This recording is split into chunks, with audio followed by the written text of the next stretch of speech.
जब ये मुद्दा सामने आया हमारे, तो इसके पीछे की एक बहुत बड़ी वजह है, क्योंकि 24 घंटे के अंदर दर्शकों डिजिटल अरेस्ट कर 1 करोड़ की ठगी की गई। 1 करोड़ की। दर्शकों, हमारे सामने डिजिटल अरेस्ट के 3 मामले आज ही सामने आए। एक मामला राजधानी दिल्ली से सटे उत्तर प्रदेश के नोएडा का है, जहां एक महिला से लाखों रुपए ठग लिए गए, और 2 मामले मध्य प्रदेश से सामने आए। एक डिजिटल अरेस्ट की घटना घटी इंदौर में, तो दूसरे मामले में उज्जैन में एक रिटायर्ड बैंक अफसर को ही निशाना बना लिया गया। सोचिए आप, बड़ी बात यही है दर्शकों कि अब वक्त आ गया है साइबर ठगों से सावधान रहने का। सुनिए।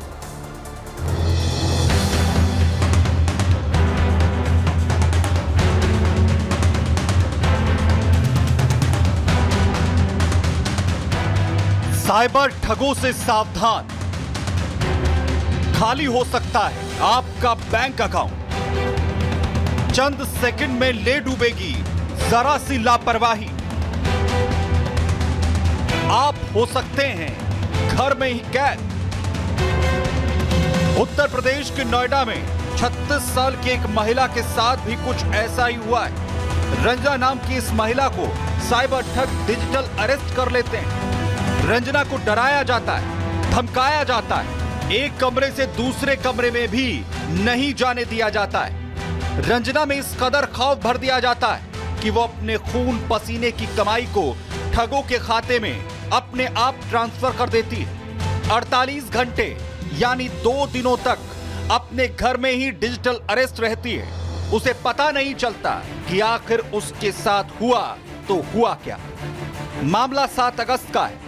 रंजना को एक कॉल आती है। उसे बताया जाता है कि फोन करने वाला शख्स कुरियर सर्विस से बात कर रहा है। वो रंजना को कुछ अवैध पार्सल की जानकारी देता है और कहता है कि ये पार्सल उसके आधार कार्ड से जुड़ा हुआ है। फिर इस कॉल को किसी दूसरे नंबर पर ट्रांसफर किया जाता है और रंजना को बताया जाता है कि इसे मुंबई क्राइम ब्रांच को ट्रांसफर किया जा रहा है। खुद को क्राइम ब्रांच से बताने वाले वो लोग रंजना को स्काइप से वीडियो कॉल शुरू कर देते हैं। इसके बाद से रंजना को धमकाने, डराने का सिलसिला शुरू हो जाता है। ये लोग रंजना को डराकर उससे उसकी सारी जानकारियां जुटा लेते हैं। अब इन लोगों को रंजना की छोटी से बड़ी सभी जानकारियां मिल जाती हैं। अगले दिन यानी 8 अगस्त को साइबर ठग रंजना को एक बार फिर कॉल करते हैं। उससे कहा जाता है कि उसे अपने बैंक खाते में मौजूद पैसों को बचाना है तो उसे ट्रांसफर कर दे।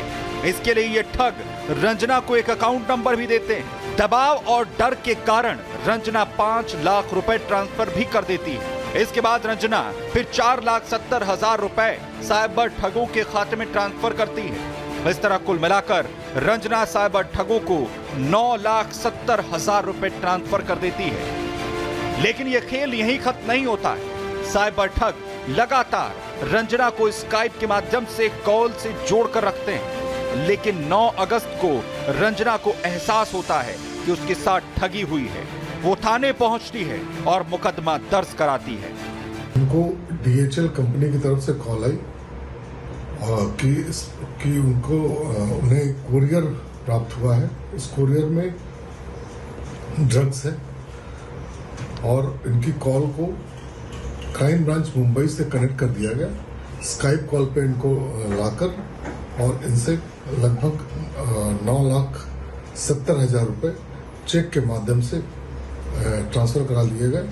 डिजिटल अरेस्ट कर जालसाजी करने का तरीका तेजी से फैल रहा है। जालसाज भोले भाले लोगों को अपने जाल में फंसाकर लाखों रुपए ऐंठ रहे हैं। तो देखा दर्शकों आपने, लेकिन जैसा मैंने शुरुआत में कहा, डिजिटल क्रांति की ओर हम बढ़ते जा रहे हैं। वैसे वैसे साइबर क्राइम के मामले भी सामने आ रहे हैं। हैकर्स और साइबर क्रिमिनल्स घर में बैठे हुए लोगों को अपनी जाल में फंसा रहे हैं। अगर आप अभी भी मोबाइल चला रहे हैं तो सावधान हो जाइए, क्योंकि घंटों मेंटल टॉर्चर किया जा रहा है और आपकी मेहनत की कमाई पर हाथ साफ किया जा रहा है। विक्टिम को, पीड़ित को जब तक अपने साथ हुई ठगी का पता चलता है तब तक बहुत देर हो जाती है, समझ नहीं पाएंगे आप। सोचिए, जो बैंक अधिकारी हो, जो बैंक कर्मचारी हमें और आपको अलर्ट करता है, वो ही अगर डिजिटल अरेस्ट हो जाए तो क्या होगा? उन्हें घर पर बैठे बिठाए साइबर ठग लाखों का चूना लगा दे तो क्या होगा? ऐसा हो रहा है दर्शकों, और हर वक्त ऐसे मामले में सावधान करने वाले ही साइबर ठगों के झांसे में आ रहे हैं, साइबर ठगी का शिकार हो रहे हैं। बैंकर्स भी सुन लें, ऐसे 2 मामले अकेले मध्य प्रदेश से ही हाल ही में सामने आए दर्शक।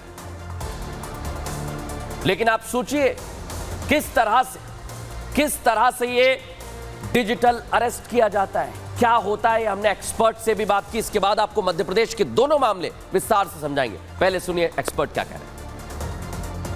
आपको एक कॉल आता है जिसमें आपको ये बोला जाता है कि आपके नाम से एक पार्सल जा रहा था, वो पार्सल इस जगह से इस जगह जा रहा था और उस पार्सल के अंदर ड्रग्स पाई गई है। वीडियो कॉल होती है, जिस वीडियो कॉल पर आपको वो ज्वाइन करने को बोलते हैं। ज्वाइन करने के बाद जैसे ही आप कॉल को ज्वाइन करते हो, आपके सामने एक पुलिस ऑफिसर जो कि ड्रेस में होता है और ड्रेस पहनकर वो आपसे कुछ क्वेश्चंस पूछता है। एकदम से फिर आपको एक मैसेज करेगा, आप उस मैसेज में आपको एक लिंक आएगा, जैसे ही आप उस लिंक पर क्लिक करेंगे आपको एक नोटिस दिखेगा जिसमें ये लिखा होगा कि आपको डिजिटली अरेस्ट किया जा रहा है। अब आप अपने स्क्रीन से, आप अपने कंप्यूटर से कहीं भी नहीं इधर उधर नहीं हो सकते और आपको डराया जाता है कि किस तरह से कि ये आपका आधार नंबर है, आपका पैन कार्ड है नंबर है और ऐसे ऐसे आपका जो है पार्सल है जिसमें ये ड्रग्स था और पाया जा रहा है, आपको अरेस्ट किया जा रहा है और उसके एवज में बेसिकली आपसे पैसे मांगे जाते हैं। ये तो आपने समझ लिया दर्शक, लेकिन आप सोचिए बैंकर्स के पास तो हर तरह की जानकारी होती है, उसे पता है कि किसी भी गलत लिंक पर क्लिक नहीं करना है। तो क्या हुआ इंदौर में? आज आपके सामने केस रख रहा हूं, ध्यान से सुन लीजिए, क्योंकि इंदौर में रिटायर्ड बैंक अफसर के साथ ही ठगी हो गई। अधिकारी राकेश कुमार गोयल को फंसाया गया। राकेश के मोबाइल पर एक अनजान नंबर से कॉल आता है। कॉलर खुद को मुंबई के अंधेरी थाने का जवान बताता है और कहता है मनी लॉन्ड्रिंग केस में उनका वारंट जारी हो गया है। ये सुनकर राकेश कुमार गोयल घबरा जाते हैं। कॉल ईडी ऑफिस में ट्रांसफर किए जाने की जवान बात कहता है।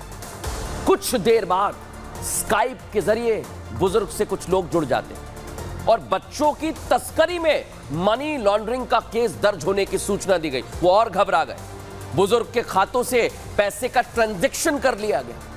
राकेश के नाम से एफआईआर दर्ज कर दी गई फर्जी। गिरफ्तारी वारंट भी दिखा दिया गया और डराया धमकाया साइबर ठगों ने पैसे ट्रांसफर करने शुरू कर दिए। समझ नहीं आया अभी अलग अलग खातों से 39,60,000 रुपए जमा करा लिए। बदमाशों ने पैसे जमा करने का एक सर्टिफिकेट तक भेज दिया। आप सोचिए, सर्टिफिकेट पर शासकीय चिन्ह बना था जिससे शक गहराया।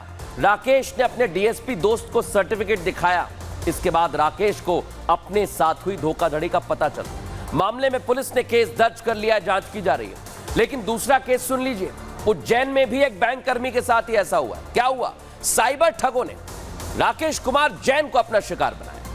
ये एसबीआई के मैनेजर हैं और वहां से रिटायर हुए हैं। बड़ी बात क्या है, 7 अगस्त को बुजुर्ग के पास एक फोन कॉल आता है। सीबीआई अफसर बनकर साइबर ठगों ने बुजुर्ग को कॉल किया। ठग ने बुजुर्ग से पूछा कि कितने मोबाइल नंबर चलाते हो? जैन साहब ने कहा कि एक ही नंबर के इस्तेमाल करते हैं भाई साहब।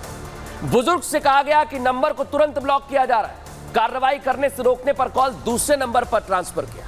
साइबर ठग ने खुद को फिर से मुंबई क्राइम ब्रांच से जुड़ा हुआ बताया और राकेश के नाम से एचडीएफसी मुंबई में एक खाता खुलने की बात की। खाते से करोड़ों रुपए के अवैध लेन देन की जानकारी दी गई। उलझाया गया।